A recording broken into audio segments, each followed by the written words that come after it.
नमस्कार, मैं धनंजय कुमार द नागरिक में आपका स्वागत है। सुबह की खबरों में आज हम बात कर रहे हैं राजस्थान की। क्षमा करेंगे, आज हम बात कर रहे हैं मध्य प्रदेश की। और मध्य प्रदेश जहां सबसे कड़ा मुकाबला हो रहा है, बहुत महत्वपूर्ण स्टेट है। 230 सीटें हैं विधानसभा की, 29 सीटें हैं लोकसभा की। और पिछले लोकसभा चुनाव में आपको याद होगा कि 28 सीटों पर जीत हासिल की थी बीजेपी ने, जबकि वहां कांग्रेस की सरकार थी, कमलनाथ जी की सरकार थी। इसलिए 2024 के चुनाव के लिए भी बड़ा महत्वपूर्ण है मध्य प्रदेश। और मध्य प्रदेश की जो राजनीति है, मध्य प्रदेश के बारे में जो कहा जा रहा है, जो दिल्ली के पत्रकार कह रहे हैं, जो बाहर की मीडिया के लोग कह रहे हैं, और जो वहाँ के की हकीकत है, ज़मीनी हकीकत, उन दोनों में अंतर है। ऐसा बतला रहे हैं हमारे वरिष्ठ पत्रकार डॉक्टर प्रकाश हिंदुस्तानी। डॉक्टर प्रकाश हिंदुस्तानी जो है घूम करके आए हैं मध्य प्रदेश के अलग अलग इलाकों में, अलग अलग शहरों में, अलग अलग गांव देहात लोगों से बात करके आए हैं। उन्होंने क्या सच देखा है वो जानने के लिए आज हमने उनको बुलाया है। प्रकाश भाई नमस्कार, स्वागत है आपका द नागरिक में। नमस्कार, धन्यवाद। ये बतलाइए जी, कहाँ कहाँ घूम करके आए, कितने दिन की यात्रा थी आपकी? मैं पहले दौर में तो मध्य प्रदेश के मालवा निमाड़ इलाके में घूमने गया था। उसके बाद अब महाकौशल इलाके का दौरा किया, लेकिन अभी बचा हुआ है चंबल इलाका, वो दिवाली के आसपास निकलूंगा। लेकिन हर इलाके में अलग अलग दृश्य नजर आए। जो 2 महीने पहले तक फिजा थी कि कांग्रेस की एक तरफा जीत है, वो जीत थोड़ी प्रभावित होती नजर आ रही है। यानी बहुत टसल है। आप तो जानते हैं, कई पत्रकार भविष्यवाणियां करते हैं, तो कोई भविष्यवाणी तो मैं नहीं करना चाहता कि कौन जीतेगा, लेकिन बहुत कांटे की टक्कर है। और बीजेपी ने बहुत हद तक फायर फाइटिंग इक्विपमेंट अपने लगा रखे हैं और एक सीमा तक वो आग बुझाने में कामयाब भी रही है। धनंजय जी। जी, तो जो महाकौशल आप घूम करके आए हैं, महाकौशल में क्या स्थिति है? कहाँ आपने क्या बात की, क्या लगा आपको, उसका जरा विस्तार से वर्णन कीजिए। देखिए, महाकौशल की सीटों में सबसे महत्वपूर्ण सीटें हैं नरसिंहपुर की, जहां केंद्रीय मंत्री प्रहलाद पटेल को बीजेपी ने उम्मीदवार बनाया है। वो 5 बार के सांसद हैं, वर्तमान में केंद्रीय मंत्री हैं, और उनको विधानसभा चुनाव में खड़ा कर दिया। उसी के पास गाडरवाड़ा, नरसिंहपुर जिले का ही गाडरवाड़ा है। वहां 2 बार के सांसद राव उदय प्रताप सिंह को बीजेपी ने खड़ा कर दिया है। बीजेपी को लगता था वो जीतना बहुत जरूरी है। फिर कमलनाथ की सीट है छत्तीस महाकौशल में ही, छिंदवाड़ा। वहां काफी जोर आजमाइश है। और अब तक खास बात यह है कि महाकौशल में प्रधानमंत्री नरेंद्र मोदी की कोई सभा अब तक नहीं हो पाई। जो नरेंद्र मोदी हर सीट पर जाकर, हर सीट के जो खतरे की सीटें उस इलाके में जाके भाषण देते हैं, नहीं दे पाए। कारण बहुत सारे रहे, उनका हेलीकॉप्टर नहीं उतर पाया, कई कारण बताए जाते हैं, लेकिन बड़ा ही दिलचस्प है। बीजेपी बड़े मुश्किल दौर में गुजर रही है मध्य प्रदेश में। और बीजेपी की तरफ से आरएसएस, अमित शाह, नरेंद्र मोदी, जेपी नड्डा और कई केंद्रीय मंत्री लगे हुए हैं लगातार। बीजेपी ने अपने सारे सारे खजाने खोल दिए हैं अपने विरोधी को परास्त करने के लिए। अब जो भी कांग्रेस का असंतुष्ट उन्हें नजर आता है, और अगर उसने किसी और पार्टी से टिकट पाया है, छोटी सी पार्टी ही क्यों ना हो, तो बीजेपी उसे समर्थन दे रही है। और बीजेपी के आला कमान का ये कहना है कि ऐसे लोगों को जो कांग्रेस के वोट काट सकते हैं, उनके लिए हमारे दरवाजे खुले हैं, यानी हमारे खजाने के दरवाजे खुले हैं। तो अच्छा। अप्रत्यक्ष रूप से उनकी मदद कर रही है बीजेपी। प्रधानमंत्री नरेंद्र मोदी एक सप्ताह में 3 बार की यात्रा पे आ गए हैं। उधर राहुल गांधी, प्रियंका गांधी भी मध्य प्रदेश के लगातार दौरे पे हैं। खड़गे जी मध्य प्रदेश के दौरे पर हैं। और इन सब के कारण बीजेपी थोड़ी घबराई हुई है, और उसकी तैयारी उसने कर रखी है। बीजेपी में छत्रप बहुत सारे हैं, आप जानते ही हैं। उसमें से 7 छत्रपों को उसने खड़ा कर दिया मैदान में। 8वें छत्रप कैलाश विजयवर्गीय हैं, जिनको इंदौर एक सीट से खड़ा किया गया है। उनके लिए भी मुश्किल है। बीजेपी की गणित बहुत आसान शब्दों में कहूं तो यह है कि जिन सीटों पर बीजेपी हारी थी, वहां बीजेपी ने अपनी पूरी ताकत लगा दी। 2018 के चुनाव में मध्य प्रदेश में बीजेपी को 230 में से 109 सीटें मिली थी और कांग्रेस को 230 में से 114। स्पष्ट बहुमत तो किसी को नहीं मिला था, लेकिन कांग्रेस की 5 सीटें ज्यादा थी। बीजेपी ये बात समझिए कि अब हमारे लिए एक एक सीट बहुत जरूरी है, इसलिए किसी भी कीमत पर वो सीटें जीतना चाहती है। और आप जानते हैं, केंद्रीय मंत्री को अगर विधानसभा चुनाव में खड़ा कर दिया जाए तो ऐसा ही है जैसे कि किसी एसपी को कहा कि भाई थानेदार बन जाओ, या कलेक्टर को कहा कि तहसीलदार बन जाओ। तो बेचारों की बड़ी फजीयत है, बड़े बड़े नेता गलियों में घूम रहे हैं, वोट मांग रहे हैं और नुक्कड़ सभाएं कर रहे हैं। धनंजय जी, ये प्रहलाद पटेल जी की जो आप बात कर रहे थे, तो क्या लग रहा है, प्रहलाद पटेल जी 5 बार के सांसद हैं, उमा भारती के बड़े नजदीक रहे, उमा भारती खुश नहीं है, क्या कुछ फर्क पड़ेगा या प्रहलाद पटेल आसानी से अपनी सीट जीत लेंगे? नहीं, आसानी से तो नहीं जीत पाएंगे, लेकिन वो अपनी जीत के प्रति बड़े मुतमईन लगे। हमें वो इंडियन कॉफी हाउस में मिले, हम वहाँ कॉफी पी रहे थे, तो वो भी अपने कुछ कार्यकर्ताओं के साथ आए। हमने कहा छिंदवाड़ा में कैसे? उन्होंने कहा पार्टी ने मुझे कहा है कि मैं छिंदवाड़ा में रैली करूं, कार्यकर्ताओं से मिलूं, तो मैं इसके लिए आया हूं। और वो केंद्रीय मंत्री महोदय जब घूम रहे थे तो उनके साथ कुछ और लोग थे और उनकी तरफ इतने इत्मीनान में दिखे कि जैसे उनकी सीट तय है।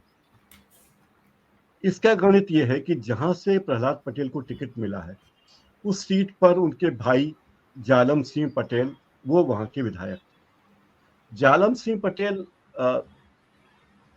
की सीट उनका नाम काट के बड़े भाई को दिया गया। इस तरह बीजेपी को ये लगा कि अगर जालम सिंह पटेल को ही टिकट दिया जाता तो जालम सिंह पटेल के हारने की पूरी संभावना थी।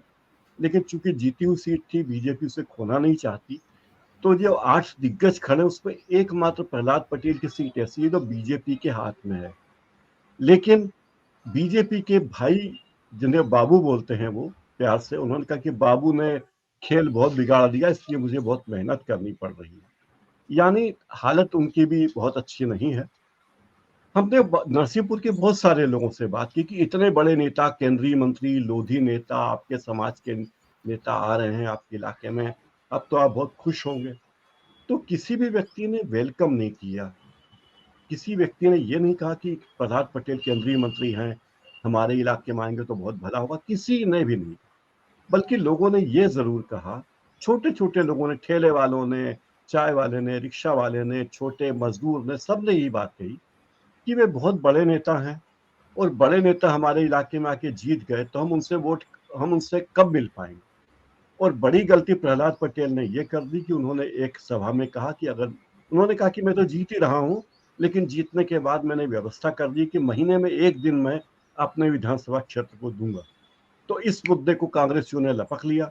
उन्होंने कहा कि एक व्यक्ति जो एक विधानसभा क्षेत्र से जीत के जाएगा, खुल के कह रहा है कि मैं महीने में एक दिन अपने क्षेत्र के लोगों के लिए दूंगा, यानी 30 में से एक दिन वो क्षेत्र के लोगों को देगा, 29 दिन वो क्या करेगा, ये बात लोगों की समझ से परे है। दूसरी तो बात, जहां से जी जी जी, कंप्लीट कर लीजिए। कांग्रेस ने जिस व्यक्ति को टिकट दिया वो पिछली बार के पराजित उम्मीदवार हैं और जनपद के नेता हैं, जनपद पंचायत के अध्यक्ष रह चुके हैं। और पिछली बार जिस दिन वो चुनाव हारे थे उस दिन से लगातार वो मतदाताओं के संपर्क में है। कोरोना काल में भी उन्होंने लोगों की बहुत मदद की। तो लोग कहते हैं कि जो व्यक्ति हमारे घर का है हम उसे क्यों वोट ना दें। उनका सवाल यह है कि हम उन्हें वोट क्यों ना दें, हम तो उन्हीं को देंगे। लेकिन प्रहलाद पटेल बड़े आत्मविश्वास में हैं, उमा भारती के खास थे और अब उमा भारती ने भी अपना गुस्सा थूक दिया है और वो समझाने में आ गई है नेताओं। जी, तो आप ये जो आप बतला रहे हैं, ये तो प्रहलाद पटेल के लिए बड़ी चिंता का विषय है और बीजेपी के लिए भी चिंता का विषय है कि स्थानीय लोग उनसे खुश नहीं हैं। तो ये दूसरी बात, आप जो है छिंदवाड़ा भी गए आप, तो जी छिंदवाड़ा में क्या हालात आपके दिख रहे हैं? वहाँ कमलनाथ जी का जी, इलाका है। कमलनाथ जी का इलाका है। कमलनाथ जी ने वहाँ वो नुक्कड़ सभाओं को संबोधित कर रहे हैं, 3-3 4-4 मिनट की सभा में बोलते हैं, क्योंकि चुनाव का समय है, ज्यादा वक्त नहीं है उनके पास। और वो बोलते भी कि मुझे पूरे प्रदेश में घूमना है, मैं अपने कार्यकर्ताओं को ही अपना प्रतिनिधि मानता हूँ, आपको कोई भी शिकवा शिकायत हो तो हमारे कार्यकर्ताओं से कहें। कमलनाथ की खूबी यह है कि उन्होंने उस इलाके के प्रतिनिधि रहते हुए वहां विकास के बहुतेरे काम कराए। और छिंदवाड़ा किसी राज्य की राजधानी नहीं है, लेकिन अगर आप छिंदवाड़ा जाएंगे तो आपको लगेगा कि आप किसी राज्य की राजधानी में ही हैं। नीट एंड क्लीन, साफ सुथरा, पढ़े लिखा समाज, अनुशासित शहर और फलता फूलता शहर, औद्योगिक नगरी।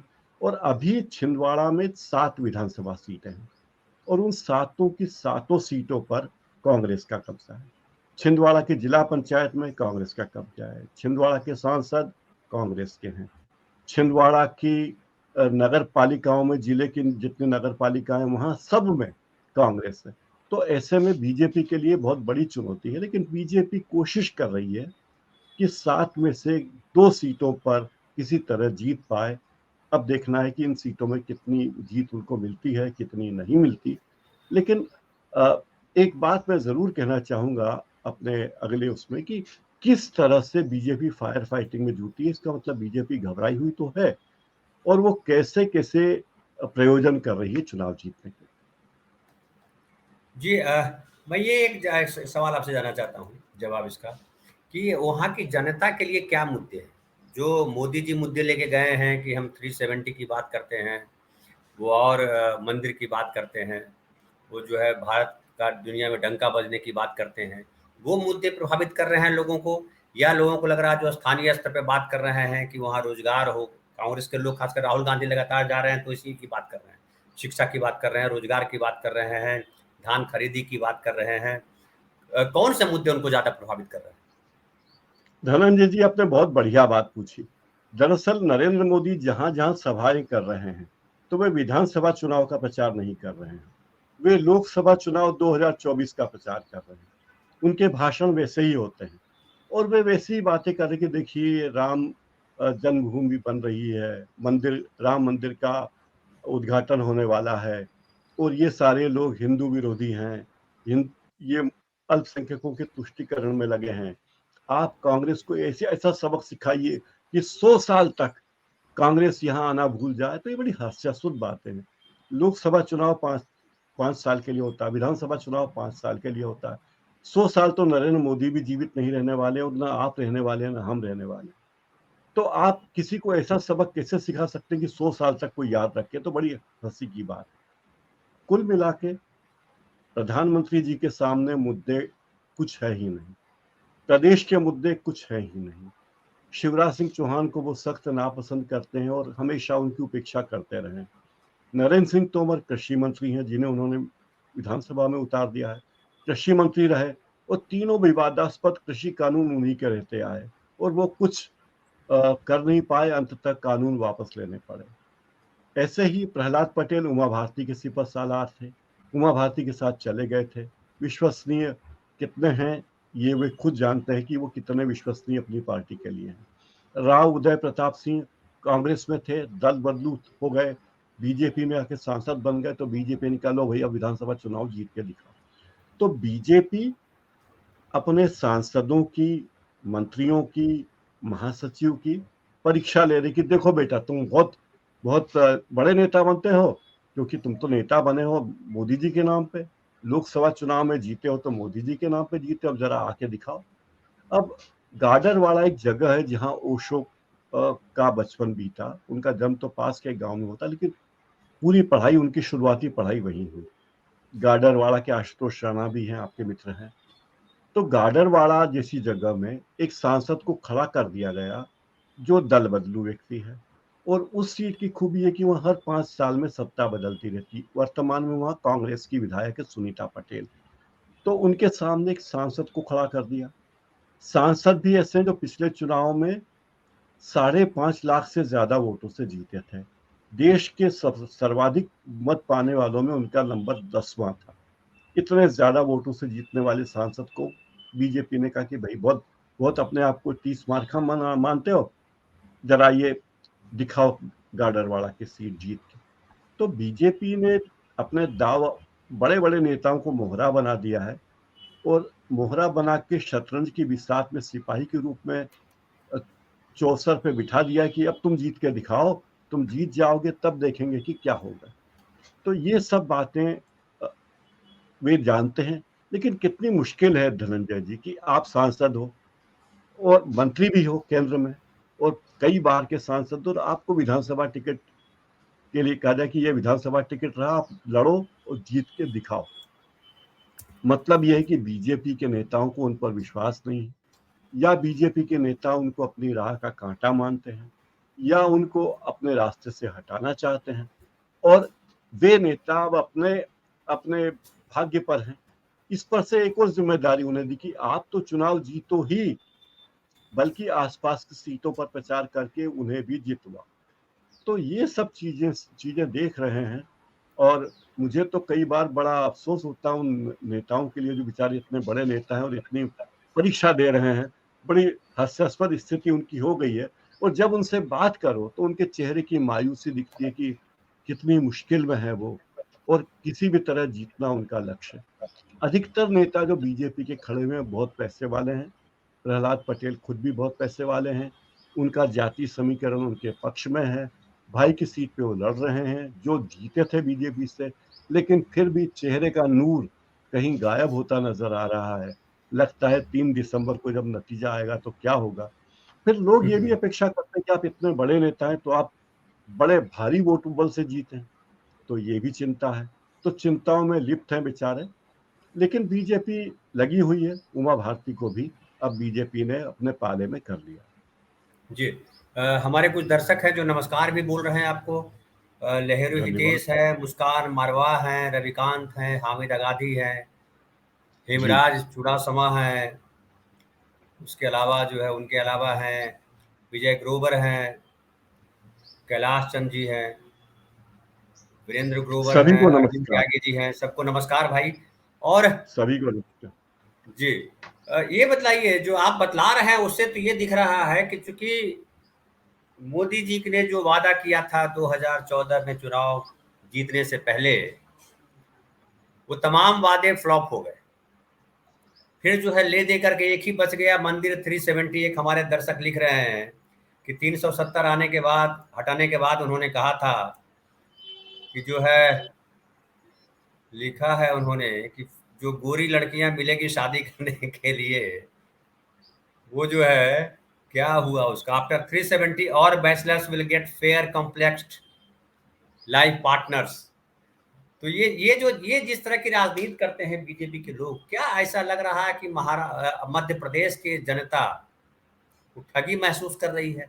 उसको लग रहा है कि 18 साल या 20 साल जो बीजेपी का शासन रहा, शिवराज सिंह चौहान रहे, और 10 साल जो मोदी जी को दिया गया, खास करके 10 साल का मोदी जी का जो शासन काल रहा, वो कंप्लीटली जो है लगता है उनको कि उनको उनको जो चीजें मिलनी चाहिए नहीं मिली। जनता में किस तरह का रोष है, या जनता में क्या है भाव मोदी जी के शासन काल को लेकर? देखिए, जनता के लिए मोदी जी एक तमाशाई की तरह है। देश के प्रधानमंत्री अलग बात है, लेकिन जब वे भाषण देते हैं, वे आते हैं, तो लोगों को लगता है कि चलो बहुत बढ़िया तमाशा है, तमाशा देखा जाए, सुना जाए। आम जनता का कनेक्ट मोदी जी से अब नहीं बचा। दूसरी बात यह है कि बीजेपी जिस मैनेजमेंट की बात करती है, वो मैनेजमेंट कई बार फेल होता हुआ दिखता है। जैसे अभी तक 17 तारीख को चुनाव है, आज 10 तारीख है, एक हफ्ता बचा है केवल। प्रचार खत्म हो जाएगा 15 तारीख की शाम को, यानी 5 दिन प्रचार के लिए बचे, और अभी तक बीजेपी अपना घोषणा पत्र या वचन पत्र नहीं ले पाई। वो यही नहीं बता पाई कि हम जीत गए अगर तो क्या करेंगे। ये बीजेपी है।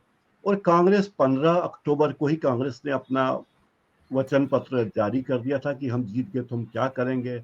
हम लोगों को राशन देंगे, सस्ता राशन देंगे, किसानों के कर्ज माफ करेंगे, बहनों को 1,500 रुपए देंगे, गैस का सिलेंडर 5 रुपए में देंगे। और प्रियंका गांधी ने जहां जहां सभाएं की, वहां उन सारे वचनों को दोहराया। लेकिन बीजेपी की मुश्किल ये है कि बीजेपी अगर कहे कि हम सस्ता गैस सिलेंडर देंगे, तो भाई वो कांग्रेस पहले ही घोषणा कर चुकी है। वो कहेंगे हम किसानों के कर्ज माफ करेंगे, तो कांग्रेस पहले ही कह चुकी है।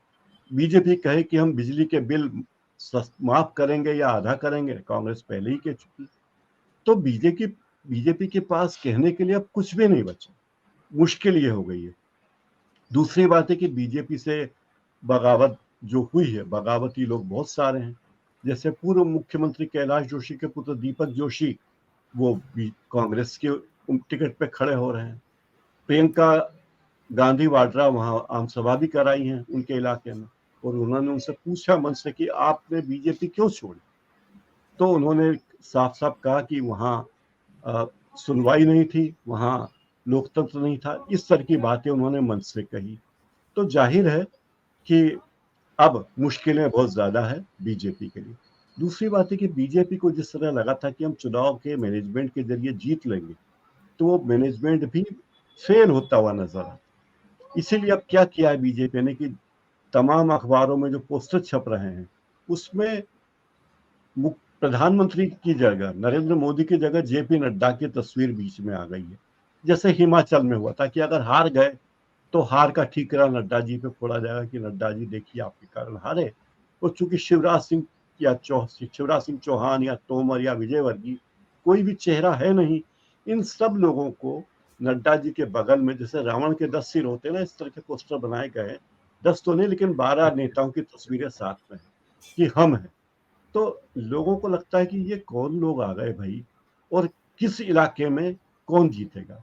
शिवराज सिंह चौहान मुख्यमंत्री रहे 18 साल, तो हुआ ये कि उनकी पहचान तो पूरे प्रदेश में एक एक इलाके में हो गई।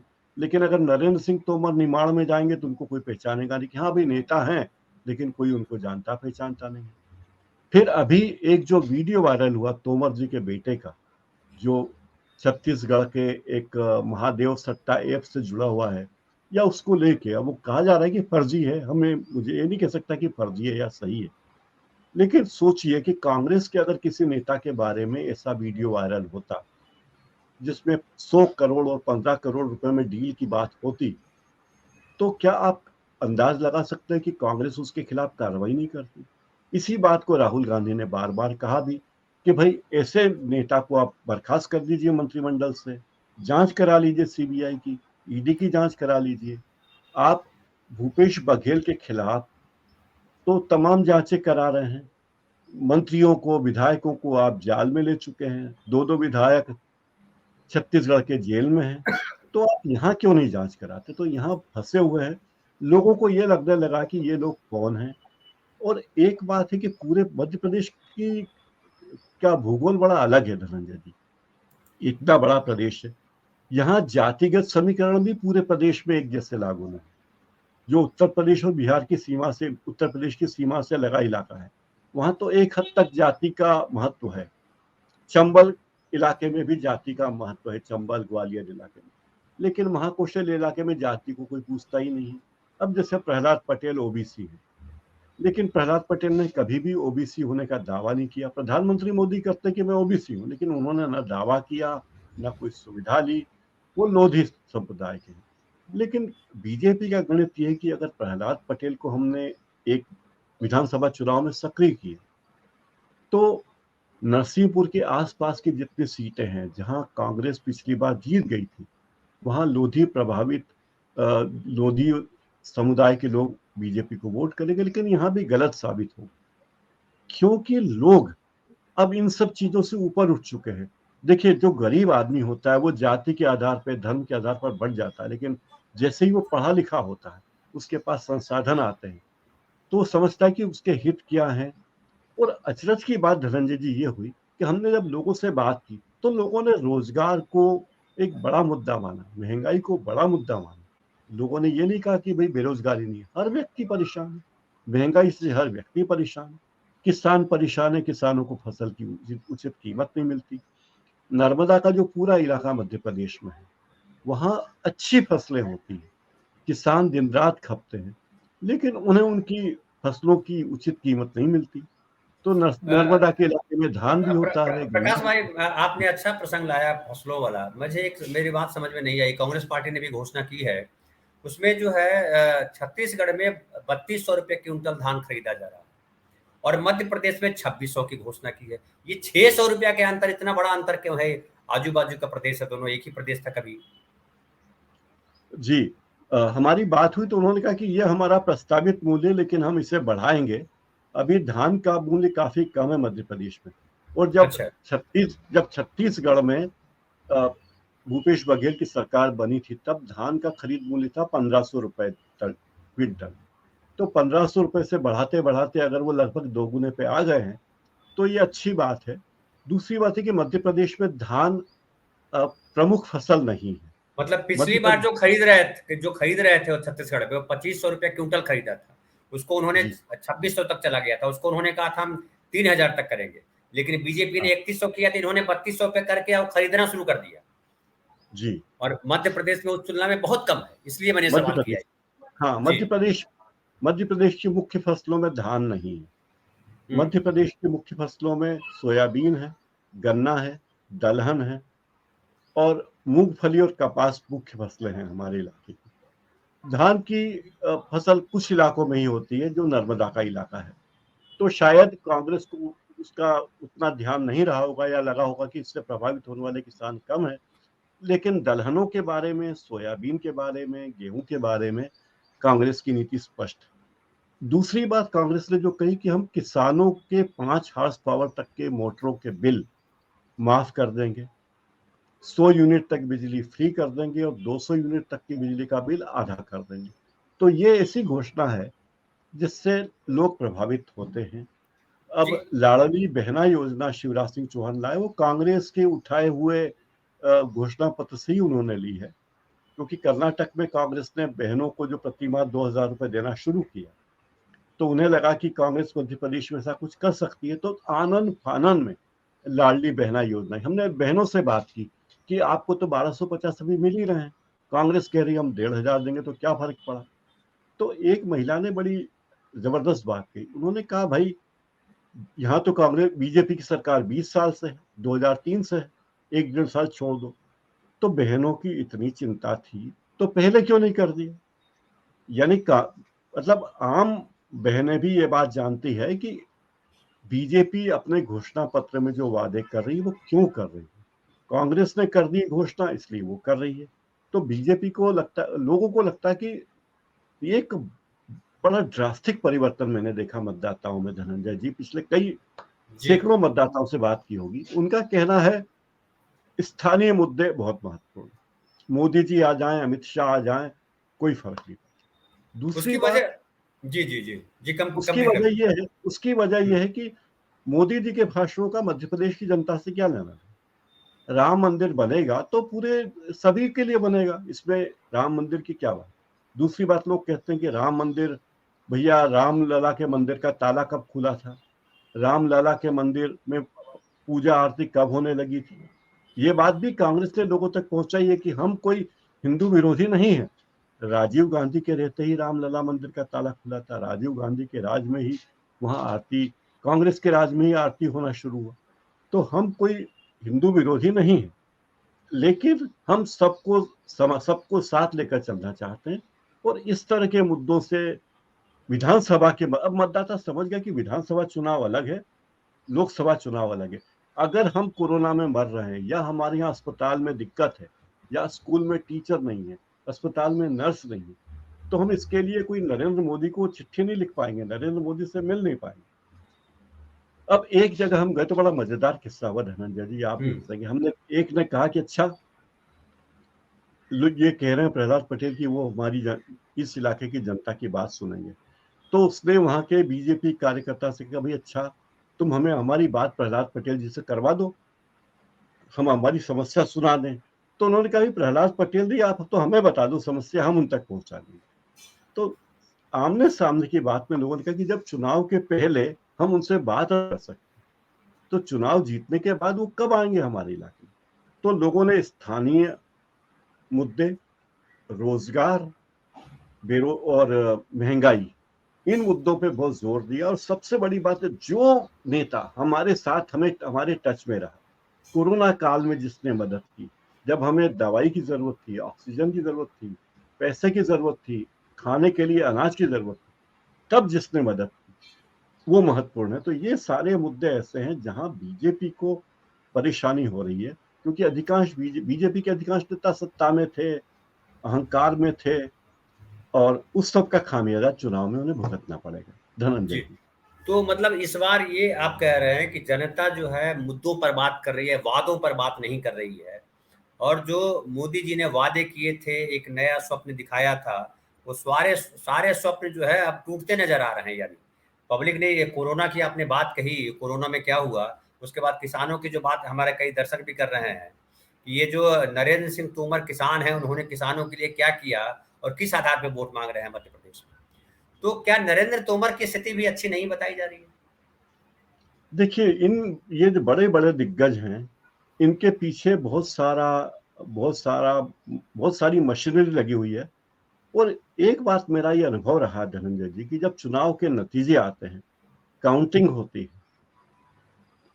बहुत सारे खेल सत्तारूढ़ पार्टी अधिकारियों के दबाव में कर लेती है। चुनाव आयोग कितनी भी निष्पक्षता की बातें कर ले, इंदौर जैसे शहर में मैंने देखा कि एक चुनाव में जब कांग्रेस का महापौर लगभग जीतने की स्थिति में था, तो रात के 12:30 बजे मैं मतगणना स्थल पर मौजूद था।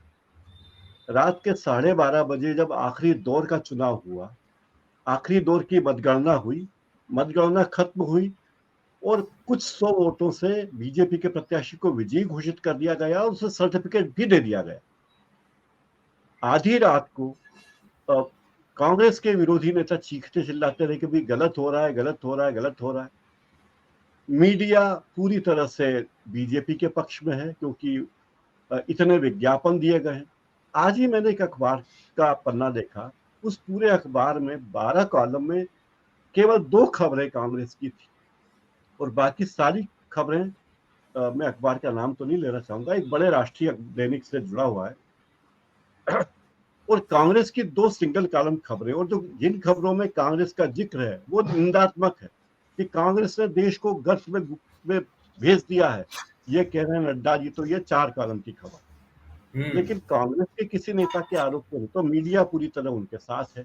इस बात को सब समझ रहे हैं। तो बड़े नेताओं के इलाकों में खेल ज्यादा होते हैं, इससे इनकार नहीं किया जा सकता। ये कांग्रेस के नेताओं पर है कि वे कितनी घेराबंदी करते हैं, चुनाव आयोग उस केचुए को वो कितना कंट्रोल करते हैं, इस पे बहुत कुछ निर्भर है। नहीं, बिल्कुल ये बात आप सही कह रहे हैं कि ये सारी चीजें है कि चाहे मीडिया हो, चाहे सरकार का पूरा तंत्र हो, वो लगा हुआ है बीजेपी के पक्ष में।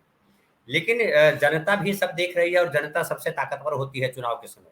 अब जनता को जीतना आसान काम नहीं है, नहीं जीत सकते जनता को, आप कितना भी लुभा लो आप। ये एक जो तोमर के बेटे का जो प्रकरण, जो वीडियो वायरल हुआ था, उसका कितना असर है?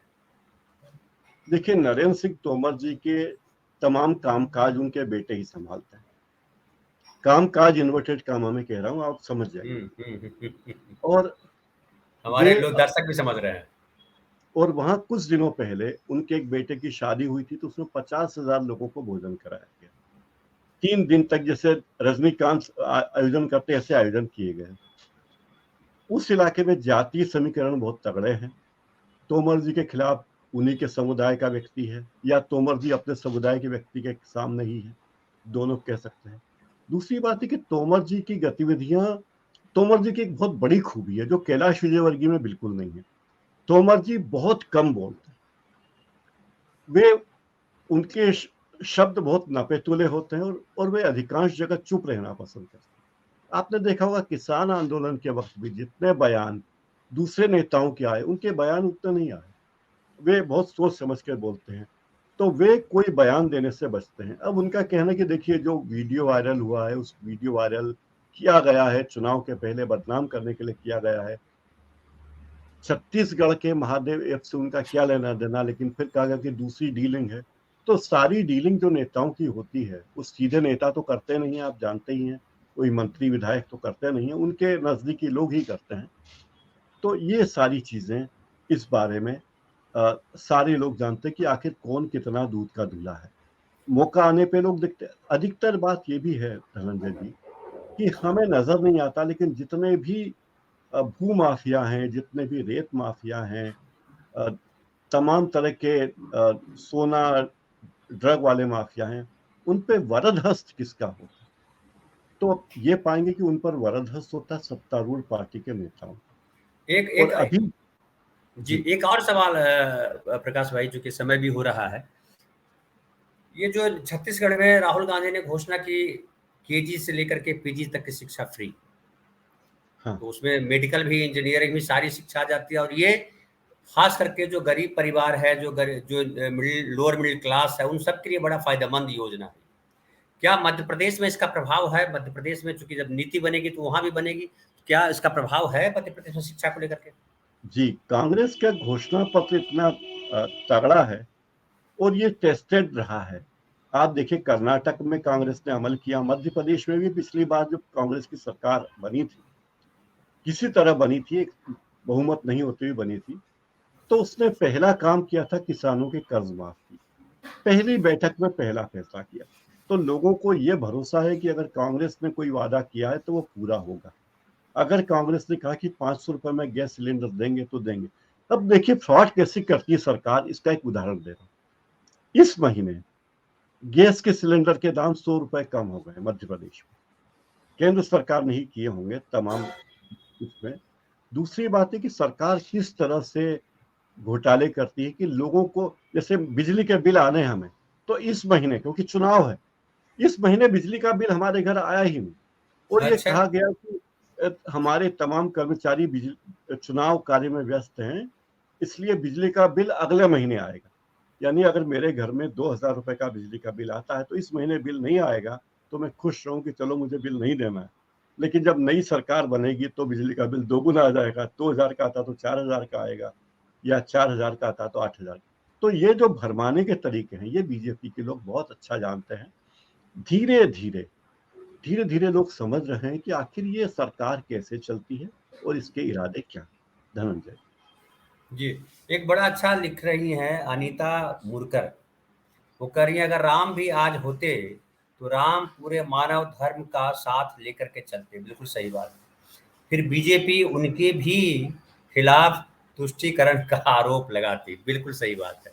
तो जी। मैं एक सवाल और आखिर में करूं कि प्रकाश भाई क्या लग रहा है वहाँ राहुल गांधी का, क्योंकि राहुल गांधी की छवि एकदम अलग नेता के तौर पे उभरी है, और जो एक चालाक धूर्त किस्म का नेता आमतौर पे हम समाज में देखते हैं वो छवि नहीं है। एक सच्चे नेता के तौर पे छवि उभर रही है कि वो ईमानदारी से बात करता है, वो शिक्षा, रोजगार, स्वास्थ्य की बात कर रहा है, वो बाकी बातों पे ध्यान नहीं दे रहा है, गवर्नेंस का जो मतलब है उस पर बात कर रहा है। तो क्या राहुल गांधी का प्रभाव है वहां पे, या राहुल गांधी का प्रभाव से ज्यादा मोदी का प्रभाव ही है, क्योंकि मोदी लच्छेदार भाषण देते हैं? देखिए, मोदी का प्रभाव पिछले चुनाव में था, इसमें दो मत नहीं। लेकिन अभी तो हाल ये है कि जहां जहां मोदी की सभाएं हुई, वहां तमाम संसाधनों के कार्यकर्ताओं द्वारा को लाने के खर्च के बाद भी किसी भी सभा में अपेक्षित भीड़ नहीं हुई। जहां 50,000 लोगों के आने की व्यवस्था थी, वहां 12,000 13,000 लोग आए। कहीं 60,000 लोगों की व्यवस्था थी कि 60,000 लोग आएंगे, तो लोग कहीं 8,000 आए, कहीं 12,000 आए। तो लोग मोदी जी की सभा सुनने नहीं आ रहे। राहुल गांधी के बारे में लोगों की धारणा यह है कि देखिए, उसे सत्ता का लालच नहीं है। राहुल गांधी ने कभी ये नहीं कहा कि मैं प्रधानमंत्री बनूंगा तो ये करूंगा। जो मोदी जी बार बार घोषणा कर चुके कि तीसरे कार्यकाल में भारत को तीसरी सबसे बड़ी आर्थिक शक्ति बना दूंगा, वगैरह वगैरह। कभी वो कहते नहीं कि मैं सत्ता में आऊंगा तो ये करूंगा। न वो इंडिया गठबंधन के नेतृत्व की बात करते, न खुद सत्ता में आ रहे हैं। और ये सब लोगों को पता है कि राहुल गांधी को अगर मंत्री बनना होता तो 2008 में ही बन जाते। हो सकता है उसके बाद प्रधानमंत्री भी बन जाते, लेकिन वो नहीं बने। एक और चीज लोगों को अच्छी लगती है कि कांग्रेस के सत्ता में रहते जिन नेताओं पर आरोप लगे, चाहे वो यूपीए के नेता ही क्यों न हो, मंत्री रहे, दयानिधि मारन हो या कोई भी हो, जिस पर भी आरोप लगे, उस व्यक्ति से कांग्रेस की सरकार ने, मनमोहन सरकार ने इस्तीफा ले लिया। जो वर्तमान सरकार नहीं लेती, मोदी जी की सरकार उन्हें बीजेपी में बुला लेती है। जैसे अजित पवार पर इतने आरोप लगे तो उन्होंने गठबंधन कर लिया। हेमंत बिस्व शर्मा के खिलाफ क्या क्या जांच नहीं हुई, लेकिन हेमंत बिस्व शर्मा सबसे आंखों के तारे हैं। तो लोग बहुत जागरूक हो गए हैं। एक बात यह है कि अब जो 2014 में मोबाइल और इंटरनेट आने के बाद सोशल मीडिया ने बड़ी भूमिका निभाई थी बीजेपी को सत्ता में लाने में। लेकिन यही सोशल मीडिया है जो जान चुका है कि इस सरकार की असलियत क्या है, और यही सोशल मीडिया इस सरकार को सत्याच्युत करने में जिम्मेदार होगा। धनंजय जी। जी। कई सारे दर्शक जो आपके प्रदेश के हैं, मध्य प्रदेश से, वो बोल रहे हैं बी ऑल ऑलराउंडर विद पलक बोल रहे हैं। धनंजय जी, मैं एमपी से हूँ, कांग्रेस आ रही है, मैं मध्य प्रदेश से हूँ। मुस्कान मारवाह लगातार बोल रही हैं और वो कह रही है मोदी जी मदारी का खेल बहुत अच्छा दिखाते हैं, जनता इसलिए वो खेल देखने आती है। तो तमाम परमानंद जी बोल रहे हैं कि बीजेपी घोषणा पत्र में जो वादे करती है काम उसके विपरीत करती है, मोदी जी की गारंटी झूठ का पुलिंदा है। मुझे एक खुशी ये होती है प्रकाश भाई कि ये जो मीडियम है, डिजिटल चैनल है, इससे पब्लिक जो दर्शक हमारे, जिनको मैं दर्शक बोलता हूँ, मैं हालांकि अपना साथी बोलता हूँ, जैसे मैं हूँ वैसे वो है। हम भले एक प्लेटफॉर्म लेकर के बैठे हैं, हम उस हमारा प्रोफेशन वही है, उनका वो शायद प्रोफेशन नहीं है, लेकिन उनके भीतर जो स्वर है वो यहाँ उभर करके आ रहा है और यहाँ से भी बहुत कुछ दिखता है। जैसे ये दिख रहा है कि ये कह रहे हैं, लहरी हुई देश कह रहा है राम भी मदद नहीं करने वाले हैं, करनी होती तो बजरंग बली कर्नाटक में ही मदद कर देते। मैं एक से आपसे आखिरी सवाल करूं कि कुल मिलाकर के क्या ये जो मध्य प्रदेश का जो आपने तस्वीर पेश की है उसमें दिखाई पड़ रहा है कि लोग मुद्दों पर बात करना चाह रहे हैं, अपने मुद्दों से ज्यादा है राम और मंदिर मस्जिद ये सब ठीक है, उनके उनके लिए है वो, लेकिन सरकार तो चुनते हैं अपने रोजमर्रा की समस्याओं के समाधान के लिए। अगर वो राम के लिए उनके उसके लिए भी उनको राम के पास जाना है तो फिर मोदी जी को वोट क्यों दे आदमी, फिर तो राम को सीधा वोट दे, राम के पास जाए, सरकार क्यों बनाए वो। तो ये बात लोगों को समझ में आई है और जिस तरह से ये क्या लग रहा है कि बीजेपी की असफलता जो है वो दिख गई है पब्लिक में, और ये जो रिफ्लेक्शन आ रहा है विधानसभा चुनाव में कर्नाटक के बाद और यहाँ मध्य प्रदेश में भी दिखाई जो पड़ने लगा है, तो क्या ये 2024 का एक कहिए कि एक दिख रहा है कि उसका संकेत है कि 2024 में क्या होने वाला है? धनंजय जी, आपने बहुत उम्दा बात पूछी। दरअसल नरेंद्र मोदी जिस तरह से प्रचार कर रहे हैं और अमित शाह जैसे प्रचार कर रहे हैं, उससे लगता है कि ये 2024 के चुनाव की तैयारी। पिछले विधानसभा चुनाव में, पिछले लोकसभा चुनाव में मध्य प्रदेश की 29 सीटों में से 27 सीटों पर 28 सीटों पर बीजेपी जीती थी। और बीजेपी को लगता है कि अगर मध्य प्रदेश से हमारी सीटें आधी हो गई तो क्या होगा लोकसभा चुनाव में, अगर हमारी 10 सीटें कम हो गई तो हमारा दिल्ली में क्या होगा। यही हाल राजस्थान का है, यही हाल। आप देखिए राजस्थान की सभी सीटें बीजेपी के पास है लोकसभा, विधानसभा में कांग्रेस की सरकार, छत्तीसगढ़ में कांग्रेस की सरकार है लेकिन बीजेपी के पास लगभग लगभग 1-2 सभी सीटें। तो ये लगता है कि कहीं इन हिंदी भाषी राज्यों में लोकसभा में सीटों का बंटवारा इसी अनुपात में होगा, 50-50 भी हो गए। अब उसमें उत्तर प्रदेश की 40 सीटें भी जोड़ लीजिए तो दिल्ली में बीजेपी की सरकार बनना मुश्किल है। इसलिए बीजेपी इस पूरे खेल को लोकसभा चुनाव की तरह खेल रही है ताकि अगले चुनाव में, लोकसभा चुनाव में अगर नरेंद्र मोदी नहीं भी आए तो लोगों को याद रहे कि अरे भाई मोदी जी यही थे जो आए थे जिन्होंने राम मंदिर की बात कही। तो मध्य प्रदेश की जो पूरी पिच है वो लोकसभा के लिहाज से बीजेपी उसी तरह खेल रही है, कांग्रेस अपने स्तर पर खेल रही है।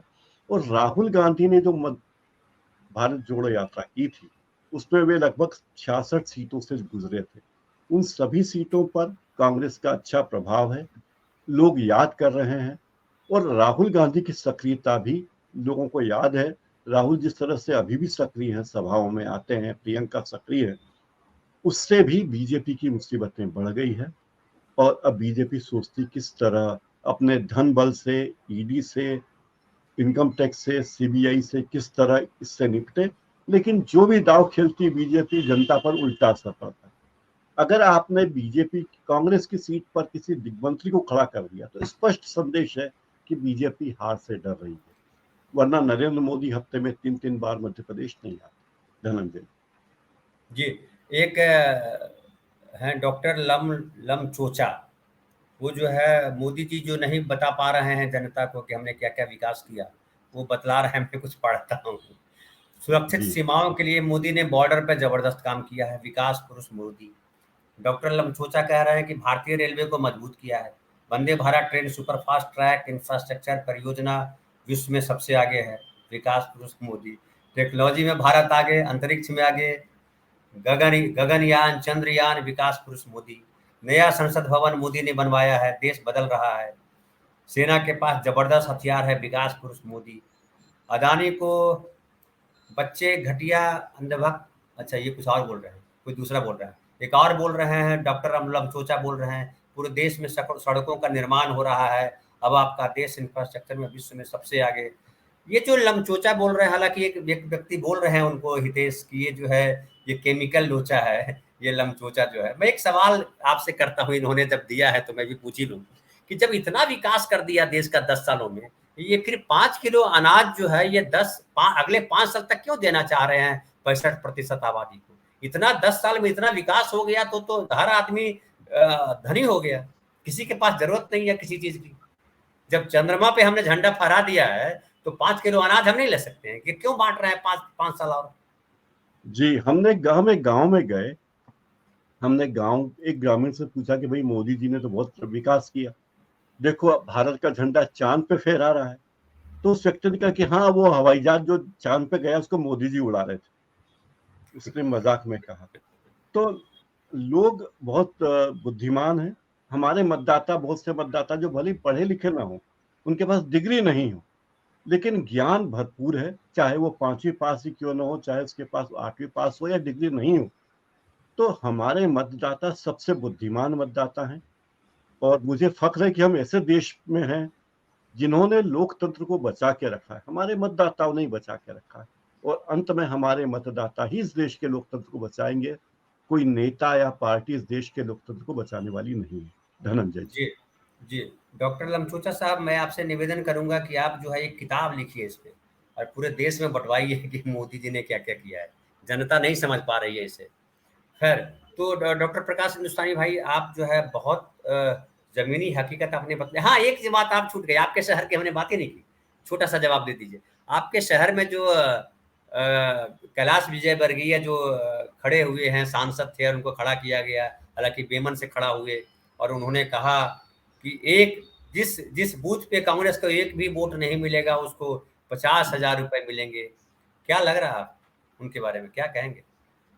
देखिए, ये बयान उन्होंने तब दिया था जब चुनाव का ऐलान नहीं हुआ था, तो वे चुनाव आचार संहिता से बच गए इस मामले में। लेकिन ऐसा तो कभी होता नहीं है कि किसी एक बूथ पर कांग्रेस को एक भी वोट न मिले। और अगर एक वोट भी मिलता हो तो क्या वे ये घोषणा करते कि मैं उसको 51,000 रुपए दूंगा? जाहिर है उन्हें पता है कि नहीं मिलने वाला, ऐसा कभी होने वाला नहीं है। लेकिन वो समझ गए कि भाई शर्त लगा दो कि अरे भाई, अगर आपके हमारी इस शो को 1 करोड़ लोग देखेंगे तो धनंजय जी मैं आपको 5 लाख रुपए नकद दूँ। हुँ, ऐसी बात हो गई। तो 1 सही करोड़ बात। लोग अभी हमारे चैनल में नहीं जुड़ेंगे, हमें पता है हुँ, टाइम लगेगा, लेकिन एक दिन आएगा। लेकिन मैं कोई टाइम लिमिट ना रखूं, तो हो सकता है कल को आप कहें कि आपने कहा था कि आप 5 लाख रुपए देंगे, देखिए 1 करोड़ दर्शक हो गए हमारे। तो ये हो सकता है, लेकिन फिलहाल तो ऐसा कोई ऐसे आसार है नहीं कि तो मतलब ऐसा।